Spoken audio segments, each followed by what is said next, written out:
민주당 의원들은 체포영장이 발부됐으니 빨리 들어가서 관저에 들어가서 사람을 잡아라 하면서 다그치고 있습니다. 그런데 여기서 굉장히 중요한 법률적 문제가 있고 이건 절차적 적법성의 문제가 있다는 거 행정처장님. 예, 그와 같은 이제 여러 가지 의견. 형사소송법 110조, 120조 적용 배제 이와 관련돼서 피고인에 대한 구속영장에 대한 강제 처분을 규정한 거는 형사소송법 137조입니다. 그죠? 예. 그 137조에서 소위 구속영장을 집행할 때는 형사소송법 110조, 111조를 준용하지 않고 있어요. 그죠? 예. 그럼 즉 피고인에 대한 구속영장 집행 시에는 소위 말해서 군사 비밀시설이라도 책임자의 승낙이 없어도 들어가서 그 사람을 검거할 수 있다. 이렇게 지금 판단할 수 있는 거 아니겠습니까? 그거는 예. 준용하지 않으니. 그러나 수사 중인 피의자인 그 사람에 대한 체포영장의 경우는 적용법조가 어떻게 돼요?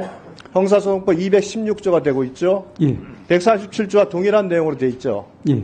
그리고 이와 관련돼서는 지금 형사소송법 110조, 111조를 준용하고 있습니다. 그죠? 그렇게 되어 있습니다. 네, 그렇게 되어 있죠. 형사소송법에서 준용하고 있는 110조의 규정이 뭡니까? 책임자의 승낙이 있어야 압수수색이 가능한데 책임자의 승낙은 영장 집행의 조건이다. 이것이 주서 형사소송법 및 법원 실무 제어에 나와 있는 거죠.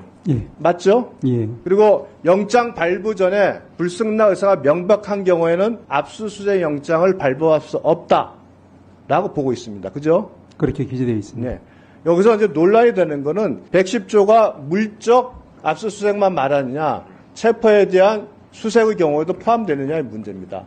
그런데 예. 법문을 해석할 때 있어서 제일 중요한 것은 문헌 해석이죠. 문헌 해석도 중요한 부분입니다. 216조의 규정과 219조를 보면 체포영장 집행을 위한 수색의 경우에 적용이 되게 돼 있습니다. 물적 압수를 위해서 군사 비밀시설에 들어가는 거, 그것도 책임자의 승낙이 필요하지만 인적 체포를 위해서 들어가는 경우에도 책임자의 승낙이 필요하다고 볼 수밖에 없게 지금 문헌은 돼 있어요. 위원님과 같은 의견을 취하는 견해도 있습니다만은 이제 말씀드린 것처럼 주석서라든지 그래서 제가 말씀드리는 겁니다. 제가 말씀드리는 이유는 이렇게 이 법의 해석에 있어서 그럼 인적 수색의 경우에 그 규정이 적용되느냐에 대해서 한 번도 지금 대법원 판례에서 나온 것도 없어요. 그죠? 없습니다.